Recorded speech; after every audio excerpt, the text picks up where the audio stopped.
Aleph, Bet, Ret, Gimel, Dalet, Hey, Vav, Zayin, Chet, Tet, Yud, Kaf, Chaf, Lamed, Mem, Nun, Samech, Ayin, Pei, Fet, Tzadi, Kuf, Resh, Shin, Sin, Taf. Now I think I've said enough.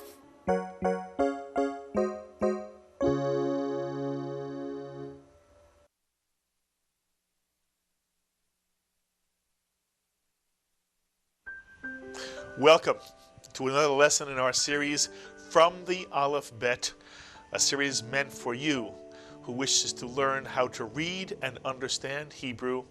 Any age, as long as you're interested in Hebrew, this is a program for you.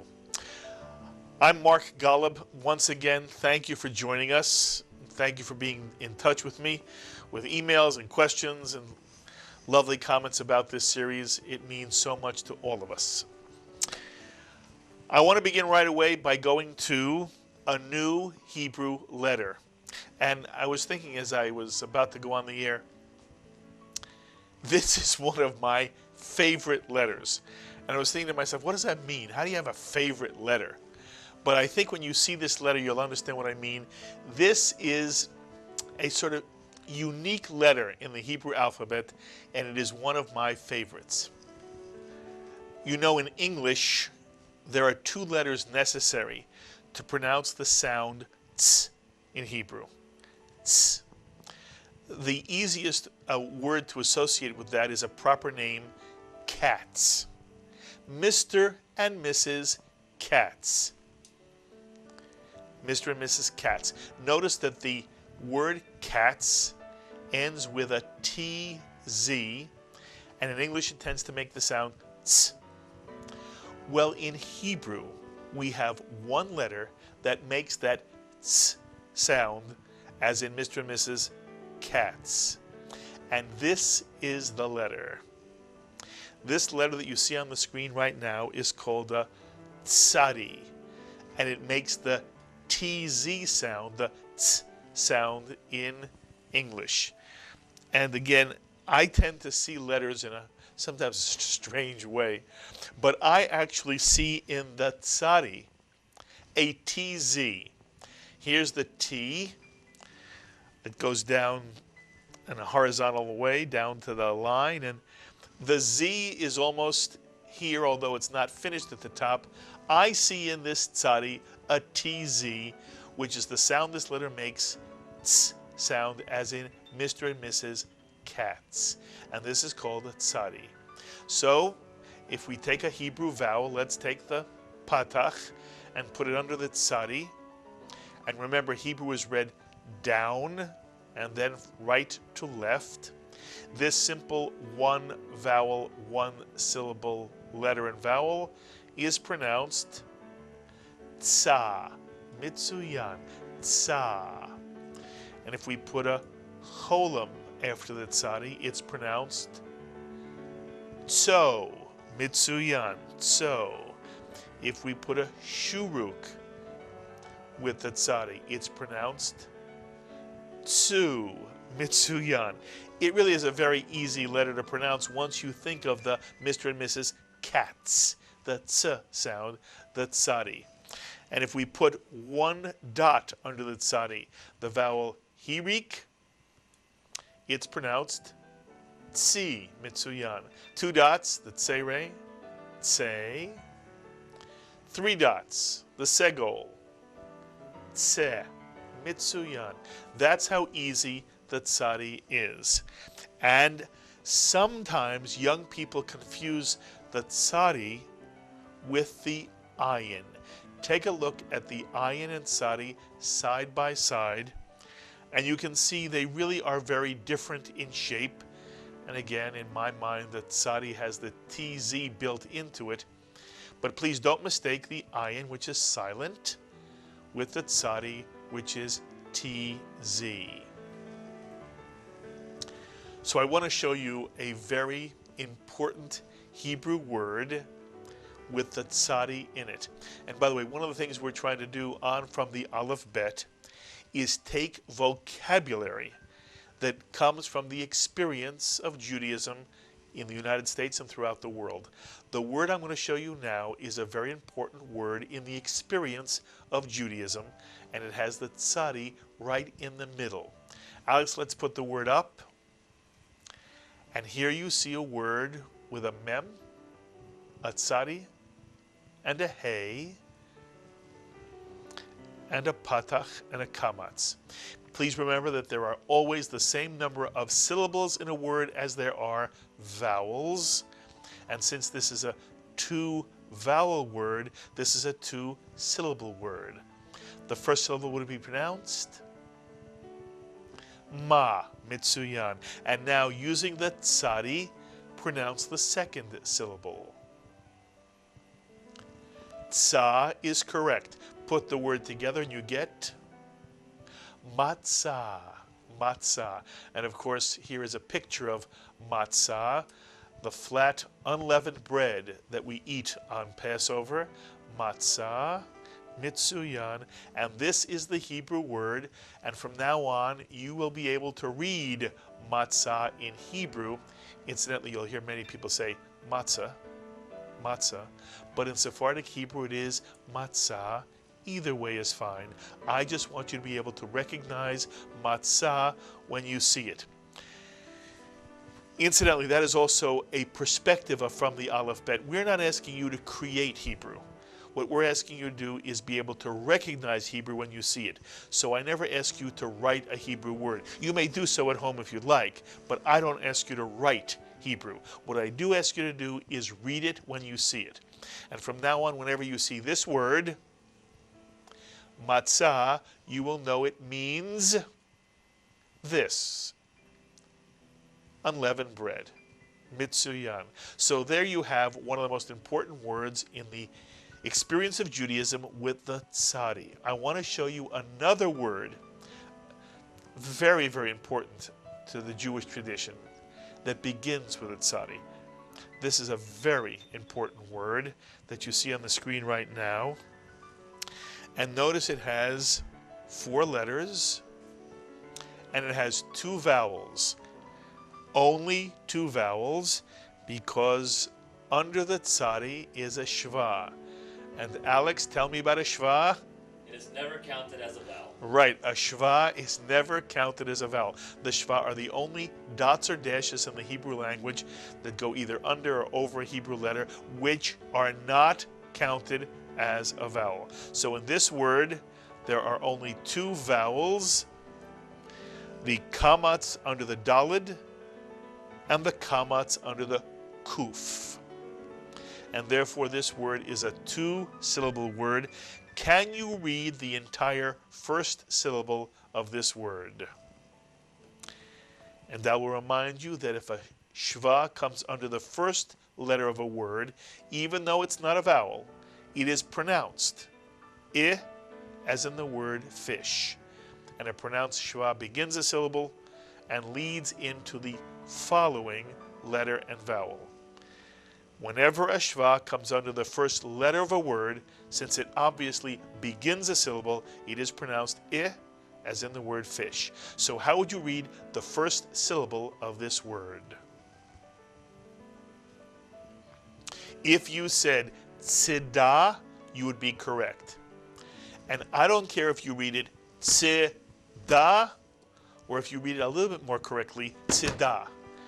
The shva pronounced is always like a grace note, not a quarter note. So that it's not tzidah, but it's tzidah. So the first syllable here is tzidah. Now how about the second syllable with the kuf, the only Hebrew letter with a cap? How do you pronounce the second syllable? Ka is correct, mitsuyan. Now put the word together and you get tzedakah, mitsuyan, tzedakah. What you often hear in English is tzedakah, but in Hebrew it is tzedakah, mitsuyan. And so the question is, what does tzedakah mean, and why is it such an important word in the Jewish tradition, the experience of Judaism? And to explain to you the meaning of tzedakah and why it's so important, I want you to take a look at the 3-letter root of the word tzedakah. Please remember that Virtually every Hebrew word is built upon a 3-letter root, and if you know something about the root of the word, you know even more about what the word itself means. So let's take a look at the 3-letter root of the word tzedakah.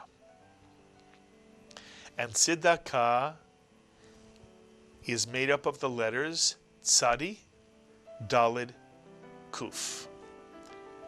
And anytime you see a word with the root tzadi, dalid, kuf, the word has something to do with righteousness. Righteousness. Righteousness. Now we go back to the noun itself, tzedakah, and you now understand that it has something to do with being a righteous person. And in the Jewish tradition, the word tzedakah is translated in English as charity. Charity. If you ask most people what tzedakah means, they'll say charity. But now you understand it has a greater meaning. It has the meaning of doing something righteous for other people. And there's a reason why this is so important to understand that the root of tzedakah, normally translated as charity, comes from the root word tzedek, the root tzedek, righteousness. To the Jewish tradition, tzedakah is an act of mitzvah, a commandment. One must be tzedek, righteous. And to do righteousness means to somehow help another human being in whatever way one can. Maybe it is giving money, or maybe, as the Jewish tradition teaches, the most wondrous form of tzedakah is giving another person an opportunity to be self-sustaining. For example, to give them a job where they can then earn a living for themselves, or giving them an education, paying for their education so that after their education they can be self-sustaining. And in the Jewish tradition, to be tzedek is not an option. It is a responsibility, some kind of divine sense of obligation. And that is why in the Jewish tradition, tzedakah is not voluntary. In English, the sense of charity tends to be something which one decides to do, voluntarily to give money. In Hebrew, the word tzedakah comes from the root tzedek, and one is obliged to be a righteous human being.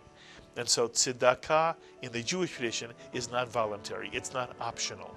It is incumbent upon a human being to do tzedakah, not to give tzedakah, to do tzedakah whenever it is humanly possible. It is part of the responsibility of being a loving, caring, responsible human being. In any case, there's the word tzedakah, normally translated as charity. It comes from the Hebrew root tzedek, which means righteousness, and it's an important Hebrew word for you to understand, all based on this new Hebrew letter of the week, the tzadi. I also want to show you that, as with a number of other Hebrew letters, the tzadi can also have a final form. When the tzadi comes at the end of a word, when it is a final letter, the tzadi is extended below the line, as you see it being done right here.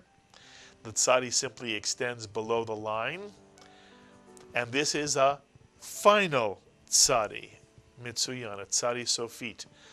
This is only written at the end of a word. You would never see a final tzadi at the beginning of a word, obviously, nor in the middle of a word. The final tzadi only comes at the end of a word. And if you ever see this letter and say, oh, I wonder what it was when it was not final, you simply push the line back up to its horizontal position and you get the tzadi. But let's pull it back down, and there's the final tzadi. And I want to show you a word with a final tzadi in it. Again, a very important Hebrew word, a word that resonates within the Jewish people. It's a word many of you have heard. And here you see it on the screen with an aleph, a resh, and here's the final tzadi.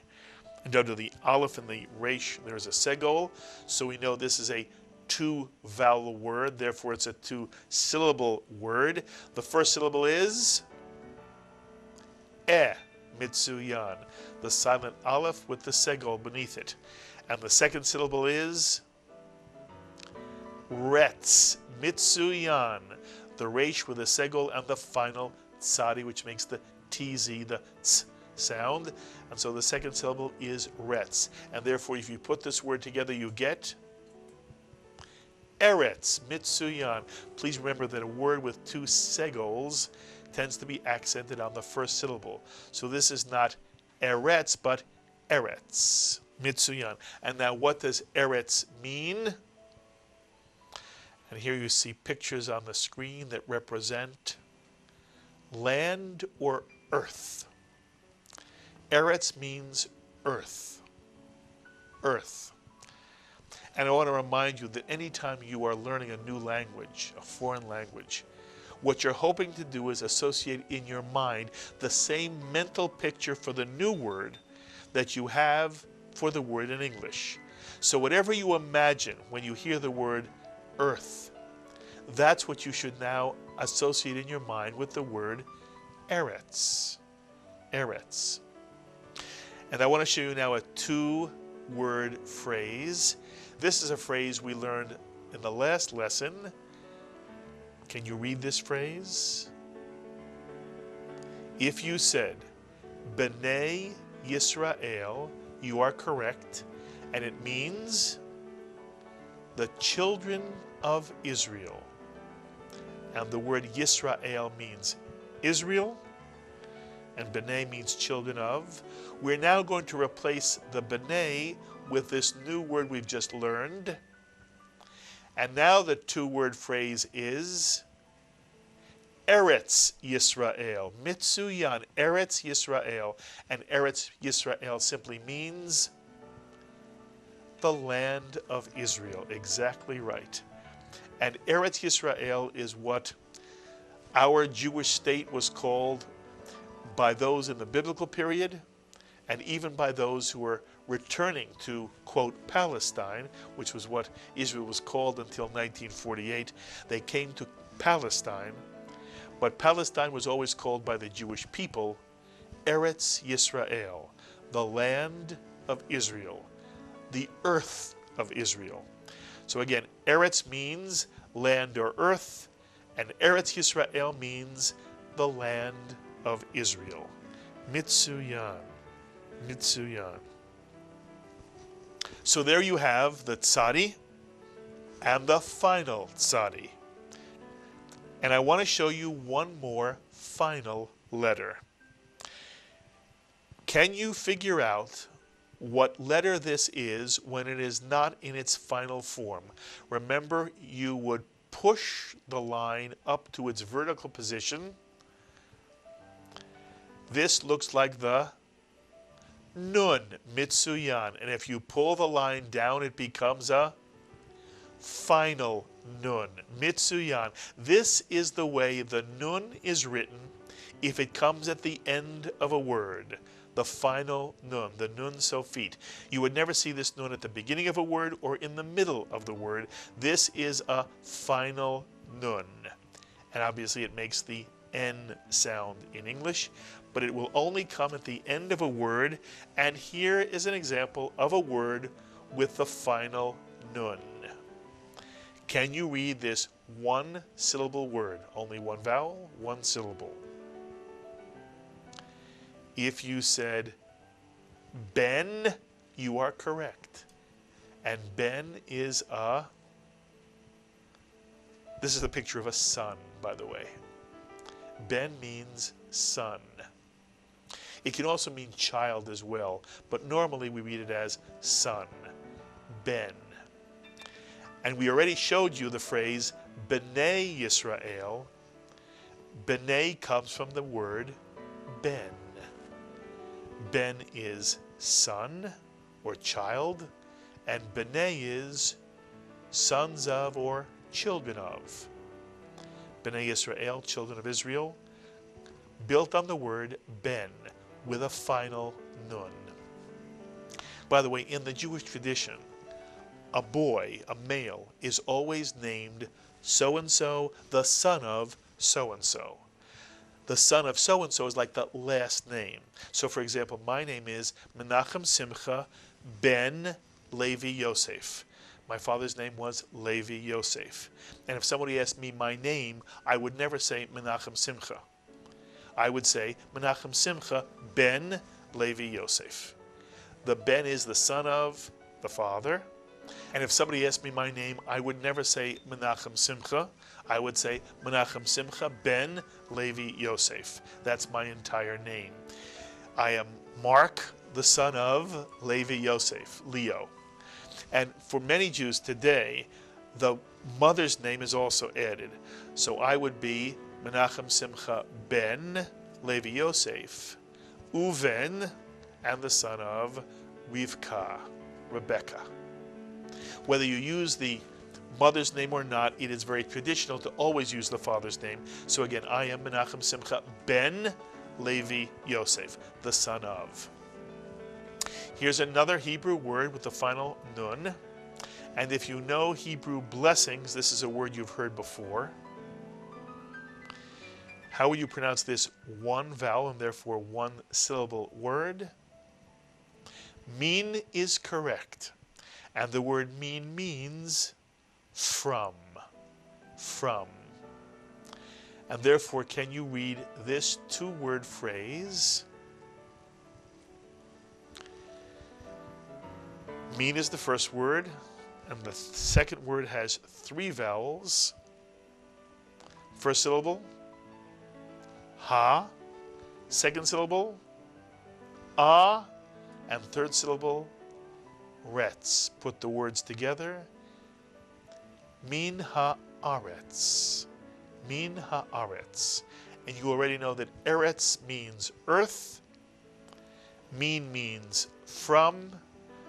And when you put the syllable ha in front of a noun, it means the. And therefore, min haaretz means from the earth. And many of you know the Hebrew blessing that ends Hamotzi lechem min haaretz. The one who brings forth lechem, bread, from the earth. And you can now read this Hebrew phrase. Hamotzi lechem min haaretz. Incidentally, if you look at the word aretz, you see that there's a vertical line next to the vowel under the aleph. And this is a vertical line that tells you to accent the word on this syllable. And therefore the word is read haaretz, not haaretz. Haaretz.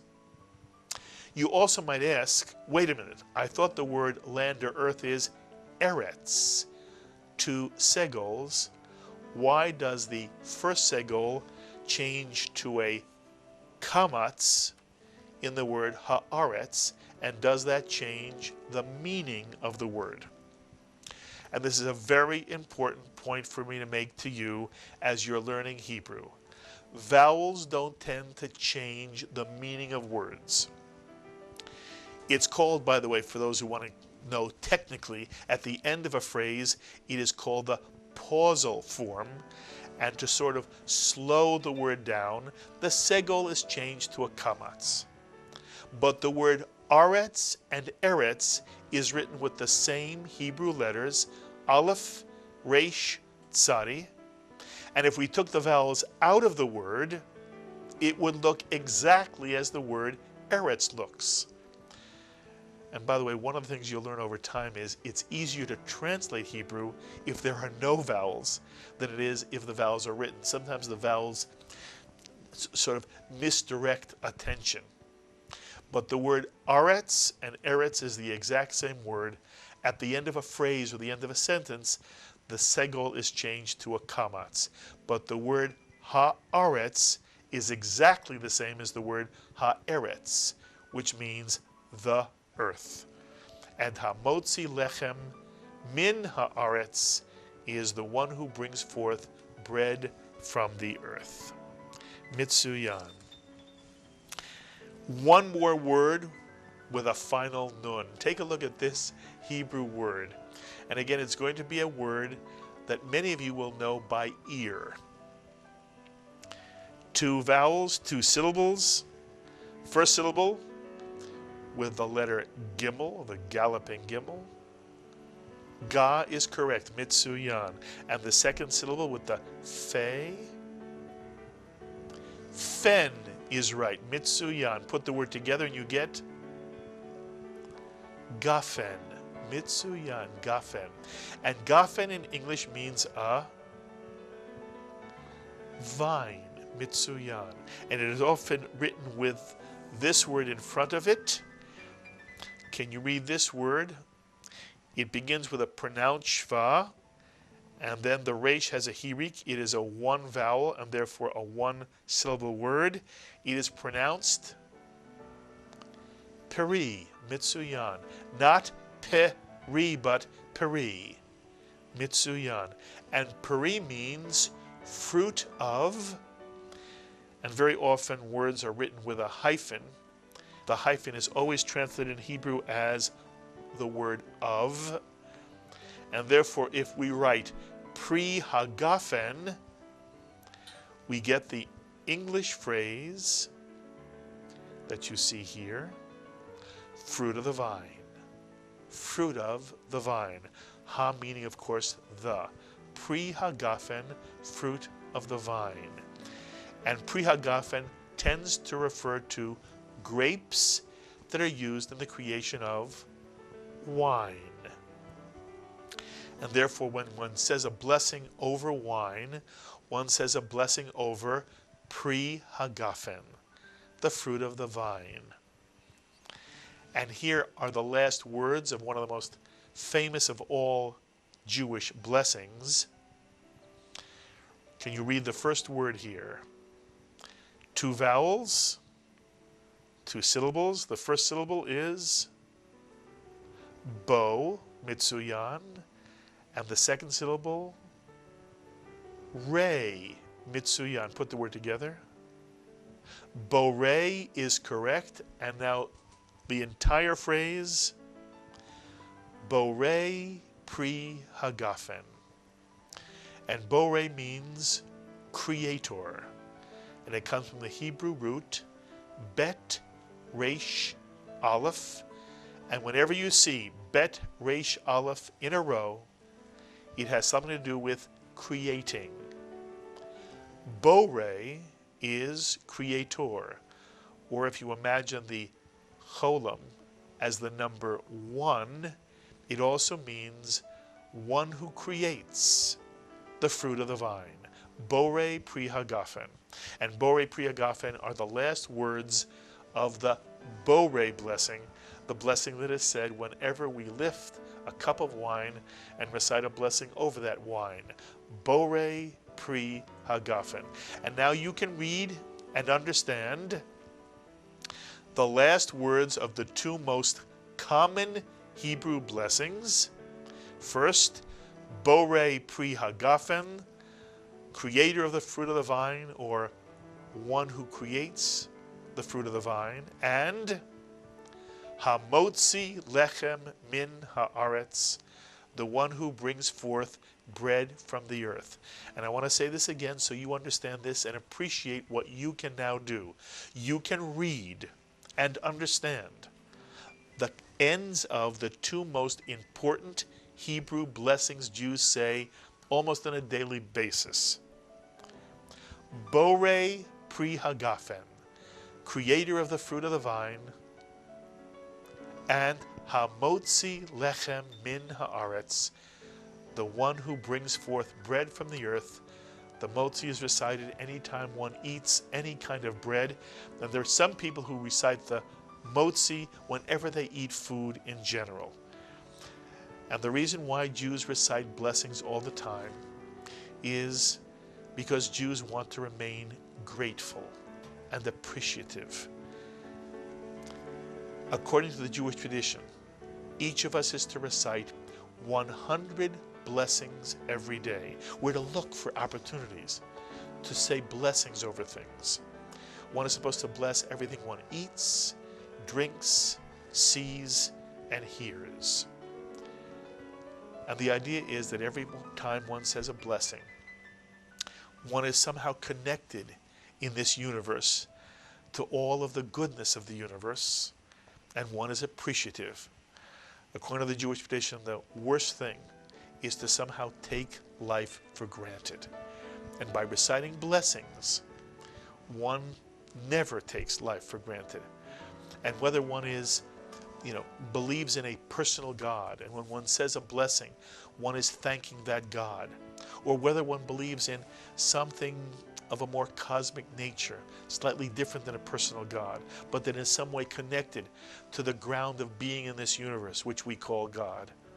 Either way, anytime one recites a blessing, one is connecting to this universe, never taking the universe for granted, and always appreciating all of the very special gifts of our lives, the gifts of what we have to eat and drink and have that we share with people we love. And that is why people in the Jewish tradition are asked to recite 100 blessings a day, to go out of one's way to look for opportunities to say, I am very grateful and appreciative of the life I have and all the gifts in it. And so what you're learning today is the closing phrase of the two very common blessings in the Jewish tradition. One said over bread, breaking bread or food, Hamotzi lechem min haaretz, the one who brings forth bread, sustenance from the earth, and Borei pri hagafen, creator of the fruit of the vine, said whenever one drinks wine and says a blessing that hallows something special, that makes something special in their lives. And those are the words and the letters we've learned in this lesson. You have the tzadi, the final tzadi, and you've got the final nun. And the words we've learned are matzah, unleavened bread, tzedakah, charity, but in the sense of being a righteous human being, eretz, land or earth, Eretz Yisrael, the land of Israel, ben, the word for son or child, min, the word for from, min haaretz, from the earth, gafen, vine, pri hagafen, fruit of the vine, and the last phrase is borei pri hagafen, creator of the fruit of the vine, and hamotzi lechem min haaretz, the one who brings forth bread from the earth. I hope you enjoyed that lesson of From the Aleph Bet, and remember, you can download lesson sheets and worksheets for every lesson of this series free of charge. Just visit the JBS website homepage at jbstv.org and click on the program icon for From the Aleph Bet. And then click on the very first option, From the Aleph Bet Hebrew Study Sheets. And for anyone who can send JBS a tax-deductible donation of $180 or more, we'll be pleased to send you the entire 20-program Series 1 of From the Aleph Bet on DVD, complete with a CD of lesson sheets and worksheets. JBS, expanding Jewish understanding, celebrating all things Jewish. Be well, my friends. Aleph, Bet, Ret, Gimel, Dalet, Hey, Vav, Zayin, Chet, Tet, Yud, Kaf, Chaf, Lamed, Mem, Nun, Samech, Ayin, Pei, Fe, Tzadi, Kuf, Reish, Shin, Sin, Taf. Now I think I've said enough.